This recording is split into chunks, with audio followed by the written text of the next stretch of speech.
Olá a todos, aqui é a Prof. Ari e hoje estamos aqui para mais uma discussão sobre a inserção do Brasil na economia mundial, qual o seu posicionamento no comércio internacional. Então, nessa aula 20, nós vamos continuar discutindo sobre esse assunto, ampliando a discussão que nós iniciamos na aula 19. O Brasil, como eu já comentei em aulas anteriores, faz parte de um tratado comercial chamado de Mercosul, que seria Mercado Comum do Sul, né, do Sul da América. O Mercosul foi estabelecido em 1991, através do chamado Tratado de Assunção, e é um dos maiores blocos econômicos do mundo. Então, nós temos União Europeia como, né, um bloco muito forte, sendo o bloco econômico mais relevante do mundo todo. E aqui para a nossa região, para a América, o Mercosul com certeza é um bloco econômico muito relevante. Quais são os países que fazem parte? Brasil, Argentina, Paraguai, Uruguai e Venezuela. Ou seja, né, países que fazem fronteira entre si. E qual é o objetivo do Mercosul? Facilitar o comércio de bens e serviços entre os países que fazem parte do bloco, para facilitar tanto o processo de exportação quanto o processo de importação, através de diminuição ou de eliminação de tarifas, sejam os impostos em si, ou as tarifas alfandegárias, que é quando o produto entra ou sai do território de um país. Eles determinaram uma tarifa única, né, uma tarifa unificada para todo o bloco, que é chamada de TEC, Tarifa Externa Comum. O Mercosul, como eu falei, né, engloba esses países que eu citei, pegando, né, a maior parte dos países do sul da América, sendo um bloco, como eu falei, um bloco econômico muito relevante, não só para a economia da região, mas para a economia global como um todo. E quais são as principais relações bilaterais com o Brasil, né? Os principais parceiros comerciais, além do Mercosul, tendo a Argentina como principal parceiro comercial aqui no bloco. Com certeza, no mundo todo, os principais parceiros comerciais do Brasil, vamos dizer aí desde a década de 90, são a China e os Estados Unidos, que são também os maiores importadores de produtos de todo o mundo. O Brasil e a China têm uma relação assim. O Brasil exporta produto primário para a China, principalmente soja e minério, e a China exporta para o Brasil produtos industrializados. Hoje, principalmente, o que concerne a tecnologias em eletroeletrônicos. Com os Estados Unidos, é uma relação que vem de mais tempo, já foi mais forte, mas com a inserção da China na abertura para o comércio mundial na década de 90, diminuiu um pouco, mas ainda é uma relação comercial muito importante e muito relevante. Com a Argentina, por fazerem parte do Mercosul, acaba sendo uma relação comercial esperada, né? E por serem os dois países mais relevantes da América do Sul, né? Eles têm uma relevância muito grande para o restante do continente. Aí nós temos o fator das transnacionais, tanto as transnacionais que têm origem em outros países e se estabeleceram no Brasil, quanto as empresas brasileiras que passaram a atuar também no exterior. Então, nos próximos slides, nós veremos quais as principais empresas brasileiras que estão atuando fora e empresas de fora que estão atuando no Brasil, né? Então, quais são as multinacionais, né, estrangeiras que atuam no Brasil e são fortes, relevantes no Brasil? Nós temos da área de tecnologia, a IBM, a Dell, a Sony, a Nokia, e de carros, a Fiat, a Volkswagen, General Motors, e da parte alimentícia, a principal é a Nestlé.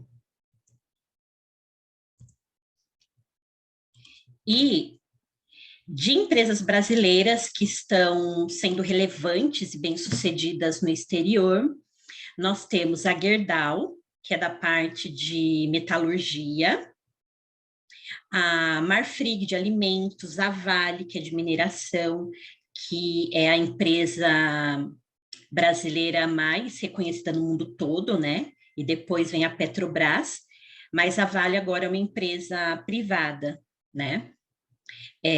Temos a Aracruz de celulose, a Tigre, que é de material de hidráulica e construção, enfim. Tem outras, né? Tem várias outras, mas essas, vamos dizer, que são as que têm maior representatividade econômica no exterior. Outro, vamos dizer assim, tentativa de um bloco, mas não virou um bloco econômico como, por exemplo, a União Europeia ou o Mercosul, mas que seriam os BRICS. Os BRICS seriam os países que até o início dos anos 2000 eram tidos como os países em desenvolvimento, considerados mais precursores, com grande relevância e com grande potencial de desenvolvimento, né? Vamos dizer assim. E quem são esses países que fazem parte dos BRICS? O Brasil, a Rússia, a Índia e a China. E a gente pode observar que são países com essas características em comum. São países com território extenso, vasta população, que estão, né, num processo de crescimento econômico, e que tem, então, uma grande relevância no mercado mundial. E aí, no início dos anos 2000, foi feita uma projeção de que até 2050, a economia da China vai se tornar a maior do mundo, em segundo lugar dos Estados Unidos, terceiro da China, quarto Brasil, e ficando a Rússia em sexto lugar, e em sétimo lugar, a África do Sul também como uma potencial economia. Quais são as características comuns desses países, além do que eu falei da questão de território e de população? Economia buscando se estabilizar em crescimento. Tem problemas políticos, sim, mas são países que estão num processo democrático. Tem bastante mão de obra por ter uma grande população e uma população mais jovem do que, por exemplo, de países da Europa. São países que estão bem posicionados no comércio internacional. e que, apesar de ainda terem muitos problemas sociais, são países que têm potencial de, em médio e longo prazo, melhorar essa problemática e caminhar em rumo ao desenvolvimento. E o Brasil no G20, que seriam os 20 países mais relevantes de todo o globo. Aí até, né, 2010, vamos dizer aí, até a crise de 2008, o Brasil estava fazendo parte do G20, dos principais países do mundo, né, das principais economias do mundo, sendo que esses 20 países até então representavam 90% do PIB mundial e 80% do comércio mundial. Então, vejam a representatividade de somente 20 países em relação ao mundo todo. Né? Lógico que, no contexto da crise de 2008 e agora recentemente da pandemia da Covid-19, todas as perspectivas e expectativas de crescimento econômico, não só do G20, não só de países em desenvolvimento, mas de todos os países, essa perspectiva mudou bastante. Como nós ainda estamos saindo desse enfrentamento à pandemia, nós podemos dizer que não dá para fazer uma projeção a médio e longo prazo de como esse ranking econômico e o ranking de desenvolvimento vai ficar para as próximas décadas. Né? Mas daqui a alguns anos a gente já vai conseguir fazer uma nova projeção e aí a gente vai poder trazer dados mais atualizados dos países do G20 e também do Brasil em relação ao restante do mundo. Mas o que é relevante a gente pontuar para finalizar a aula é que o Brasil tem uma relevância e uma importância nas relações internacionais, no comércio mundial, pelo seu potencial produtivo, pelo seu potencial ambiental, em agricultura, por ter uma população jovem que ainda pode vir a se desenvolver bastante na parte profissional e também como, né, enquanto mão de obra. Temos muitos pontos a nosso favor para que nas próximas décadas o Brasil possa retomar o crescimento e voltar a um ponto de grande relevância, que essas últimas crises paralisaram, né? Temos, sim, muitos problemas a enfrentar, como qualquer país em desenvolvimento, problemas no âmbito social, político, necessidade de reformas, de reestruturações, mas